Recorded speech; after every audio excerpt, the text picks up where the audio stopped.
We're doing it just for you. I'm if you okay, well, too late. No, it's already I'll planned let for you today. go. As the Texans, they beat Garry Steelers 30-6 in Houston, and so This is a safe go place. ahead. This is where you come to vent, Gary. Gary I was wish I came feeling last so week, great. Man. I was feeling so good last week, guys. I was in the building. My first was in Steelers game. Vegas. We fucking took that BITCH over. It felt like I was at home. We was having Steeler chants all day in the building. Why not just say it if you're gonna spell it? Why not? Terrible towels. Why not just say it? All in Vegas. Kids. You know what? Messing with you. But they took that bitch over. Go ahead, Gary.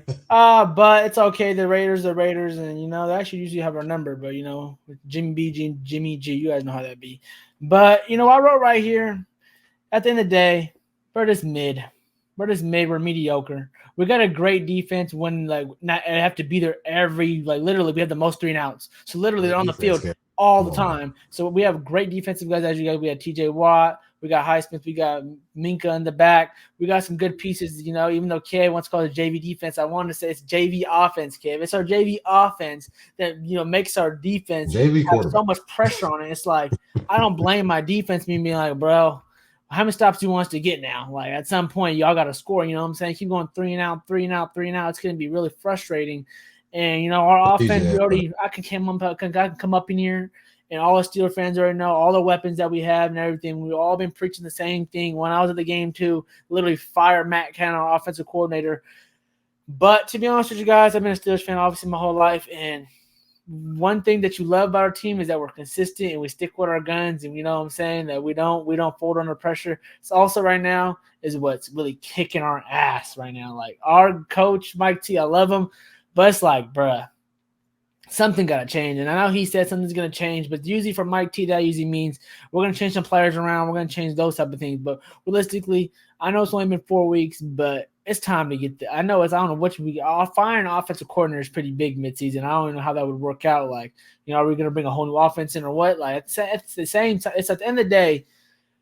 One factor is offensive coordinator because we just don't look like a real NFL team. I mean, how many player options how many guys we have? We should literally be having some great play designs and things like that, which we don't have. I watched obviously you guys Niners or watched the Dolphins or teams that actually have weapons and actually create great plays. We don't have that. We do simple things. Really, that's what I'm saying. It looks like JV out there literally. So at the end of the day, how to fix this? I don't know. It's really going to have to be changed to OC. And I'm not going to lie to you, we haven't been able to fix one thing, and that's been the offensive line the past few years. Kenny hasn't. I know Shaun hates Kenny, and I'm not giving up on Kenny yet, guys. I know it looks like I should give up on him already, and everyone's probably giving up on him. And obviously, I texted in the chat today, obviously, when I seen Colin Cowherd throw a scenario of us trading up to get Caleb Williams, Vaughn's guy in the draft, which – shit, I would love, but I don't see, again, go back to my team doesn't do drastic things like that. We don't trade away things. TJ Watt, George Pickens, Najee Harris.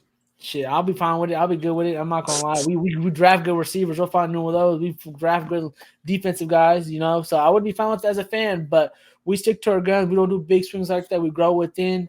And so we're going to have to keep trying to build this thing through the draft and try to get a better line because Kane only got no time to throw, so it's like, I want to wait till Thanksgiving to give him a real opportunity, but at the same time, I feel like he's behind the 8 ball in this situation. Because I do feel like he has talent. Obviously, I don't know if he's going to be the overwhelming talent that top 5 quarterback. I do feel like he could be top 10 if we can give him some help in terms of giving some better plays and also helping him give him a little more time to throw. Realistically, so those two things on offense is really just trickling down to everything else. Really, like this league is built on offense, and defense. You can do a lot of things to help. Like, when your defense scores touchdowns for you, like our defense has done for us, you guys' defense is due for you guys, it's just a cherry on top. But if that's the only offense you're getting, which basically my team is getting, is our defense scoring touchdowns for us to keep us in games, that is not a recipe for success. That's where we're going to be mid because, like Vaughn said earlier, our coach, Mike T, he's allergic to tanking. We're allergic to getting bottom top 5 picks. So we're kind of in like the worst scenario, actually, if you think about it, no man's land in the middle, being mid, which is really bad. So I'm stuck because I'm frustrated as a Steelers fan, but at the same time, I still believe in Mike T, and I believe in, to be honest with you, I believe in a dog. We still have a lot of great players and future Hall of Famers in our locker room. So I would still believe in that we're going to be able to turn it around, and hopefully we can get some guidance. I don't know. I seen something crazy today. Big Ben as an offensive coordinator. I don't know. Exactly, Manny. Everything is so predictable, bro. I'm not gonna lie, everything's so predictable. But that's the thing, though. It's like everyone sees the potential. Everyone sees the potential in our offense and the weapons we have, and everyone knows our defense. When they don't have all the pressure on them, they got a chance. So that's a Pittsburgh style of it, guys. I'm in mid. We're gonna go 8-8, whatever. No, you can't go 8-8 now. You're gonna go 9-8. Maybe we'll go 8-1. Exactly. That's what we'll probably do. We'll be mid this year. And we'll probably have a chance because we're going to play our division hard. So we'll probably have a chance still to win, especially because the Bengals is the shit in the bed. So they're giving us a little upper hand. And we already beat the Browns. So we still got upper hand, Kev. So it ain't lost too much yet. It's a bad week. But week 5, hey, if we win, back on the trade. And shout out to my cousin. He's been hating on me every time I post my picks. He's like, bro, we ain't going to stop picking the Steelers. Never, all 18 weeks. Hey, so far it's been good wins. Except maybe the first week was just my heart talking versus these fuckers. But that versus these fuckers. I don't know. Yeah. Anyways, y'all can talk about the great Texans. CJ Stroud did great. Give him some credit, man. He's looking real ballerish, especially this first month. Wanted to add to that a little bit. So, first of all, don't put more salt on my wound. The potential that he keeps saying that this offense, there is no potential with Kenny Pickett. I just want the record to be known. I know that Kevin, you gave me some money last week. On really? Now you're gonna turn this? You gonna turn your back on him? After you got some money last week, I was getting Pickett memes in the chat. Now we're not getting that. For Matt, hold on, real quick before you go, but 1 second, Shaun, don't be talking. You was picked Daniel Jones. He scored the same points we did today, I think. So yeah, Shaun. I mean, I think we both just said. I think we all should say neither. His take was Daniel Jones over Kenny, and it ain't looking that great either. So continue, Vaughn. To go back to what Garry was saying about last week, you know what? Be somebody I was saying, Matt Canada looked like Matt Canada looked like Andy Reid against Josh McDaniels on last Sunday night. And that's going to be everybody that plays the Raiders. If you need to get off of the schneid, just play the Raiders. You will look like the best team in the league. Now, as far as Kenny Pickett goes, I know that me, Kevin, and Garry obviously have been kind of like advocates. I put air quotes for our audio-only listeners. Hi, Alyssa. I put air quotes around advocate for Kenny Pickett, but because we're comparing him to Daniel Jones. Kenny Pickett and Daniel Jones are literally in the exact same bucket. It's literally comparing apples to oranges. One's just richer than the other. One is just slightly richer than the other. Kenny Pickett cannot read a defense. I know Garry is saying that, hey, he doesn't have time to throw. Daniel Jones doesn't have time to throw. He got sacked 11 times this last week. I feel like with the Steelers, they have way more talent than what the Giants have, and that's going back to just comparing it. Going to this game in general, it's just very frustrating. I can only imagine for Garry. It's just frustrating when you have, guys that can make plays for you, and Deontay Johnson, George Pickens, and Darnell Washington, guys like that, and Freiermuth, who is how they have so much talent on the offensive end, but nothing is clicking because it's either a mixture of the quarterback's not good or the OC is terrible and needs to be fired. I feel like it's a combination of both, but something has to change. And we saw that Mike Tomlin after the game said changes will need to be made. But, Garry being a Steelers fan, hearing that probably a million times, not probably meaning that Matt Canada is going to be fired. So I kind of want to go to, Kevin says it's a JV defense. I think TJ Watt has been playing like one of the best defensive players in the NFL. And they've been able to generate stops, but I feel like once you are generating stops so much and the offense goes 3-0, it doesn't mean shit because the defense to go back out there like, oh, damn, we got to go back out there. It's very demoralizing and tiring at the same time, too. Speaking the gospel right now, Vaughn. You speak exactly how we feeling over here, man. I also want to go to the other side, which is the Texans side. Wise guys, a lot of gamblers were very high on the Texans early in the year because their over-under was, I think, like 5.5. Or I think it was 5.5 or something like that. And the way that CJ Stroud has kind of been playing has been historical. He has 1,200 yards throughout the first 4 games of the regular season, and he has no picks. And I can remember a lot of people coming on all the national shows saying, oh, he threw a pick on his first preseason throw ever. And I was like, okay, let's pump the brakes a little bit. This kid can actually play. And CJ Stroud won me money in the past, Garry. I remember when I thought you were going to hate on him. I thought you were like Ohio State guy. No. And even him being an Ohio State guy, I've always been high on CJ Stroud, and I've said that CJ Stroud was a boy from the start. One of the ones, as Kevin likes to say. I think he's going to be the guy that's like, all right, the stigma behind Ohio State quarterbacks, they all kind of just disappear into the ether. I think he's going to be the guy that's going to be like, hey, well, what about CJ Stroud? And I even saw RG3 tweet about this, that he has top 10 numbers, the way that CJ Stroud has been playing. And I think that he is definitely in the running for offensive rookie of the year as of right now, for where up to me. And a lot of people, didn't he? I believe so, if I'm not mistaken. Yeah. And another guy who I think is definitely contributing to the success of the Texans is DeMeco Ryans. Yeah, he's obviously a Niner guy. Used to play for the Texans. I feel like he is definitely changing the culture around of just what the Texans were and just kind of how they were just abysmal, and it was just a dead inside type franchise. And, all of the stuff kind of, the fallout with Deshaun Watson and, the old coach that was there, and just everything that kind of transpired on how they were kind of winning games to where they kind of just went to no man's land and just losing. And, them getting DeMeco Ryans, changing the culture, and CJ Stroud playing exceptionally well. Can't help this Texans team enough. Now, they beat the Jags, I think, by like 20 the previous week before.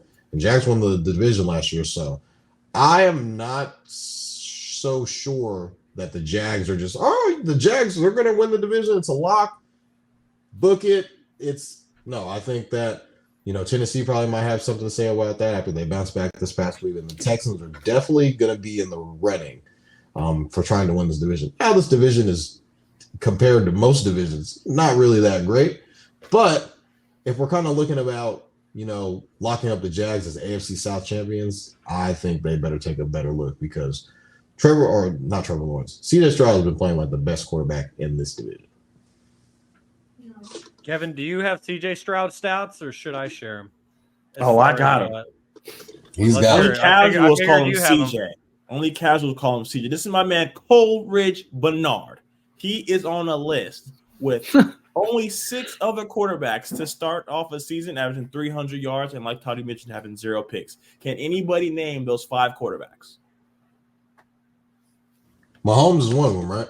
Mahomes is one in 2018 and 2019. Okay, so Mahomes, Joe Burrow? Nope. No. Okay. Herbert? Nope. Carson Wentz? Nope. Wait, is this recently? One was recent. A lot of the other ones were. He's gonna say like Jim Plum. Was it Cam Newton? Let me give you guys another hint. 2015 and up. Okay. Peyton Manning. It's not an old. Yes, Peyton Manning did it in 2016. Yeah. Tom Brady. Tom Brady did do it in 2015. So you're saying a lot. He's in pretty good company. Yeah. So to give you the other 2 names, Deshaun Aaron Watson. Rodgers in 2020 and Drew Brees in 2018. So he is in elite category, and he is only getting better. On Sunday, go to 16 for 30 for 306 yards and 2 touchdowns. I am kicking myself in the foot for dropping Nico Collins for fucking Jerry Jeudy. I have been so Nico upset. Collins has been really good. Nico Collins has been balling, but I just thought, this is just the first couple of weeks of the Texans. I didn't really think they were going to be this. Like his go-to receiver. Yeah, man, they're doing it. They're doing their thing. My last note on this is, let's give the Texans another season. And like Toddy said, I think the AFC South is going to be up, because we also have the Colts that are doing really well. So they had a lot of up-and-coming teams in the AFC South. The Jags better figure it out, or Texans can win the division this year. I think it's too early. I think they still need a lot of pieces. I mean, they beat the team that won last year by a lot. They like multiple scores last week. I mean, what more do you want them to prove? Like, this is something that I feel like, hey, I get it's the first month of the season, but it's like, it's so in your face. Like, it's that obvious. You can't do nothing but see. It's like, okay, what more do you want them to do? Now, I get it. They're young, and CJ's a rookie, and DeMeco's his first-year head coach. But, I mean, they're checking a lot of boxes. So They certainly are. And Kevin mentioned a bunch of great stats, and I even got 2 more. about CJ Stroud and the start of his career. I was cheating a little bit when I was guessing because I got a CJ Stroud stat that has a list of other great guys under him. As CJ has now shattered the NFL record for most passes to start a career with zero interceptions. As when he reached 151 pass attempts yesterday, he greatly surpassed the next person on the list was Warren Moon with 103. Then you have Carson Wentz, Case Keenum, and Tom Brady, who are all right around 100. CJ Stroud was at 151 midway through yesterday's game.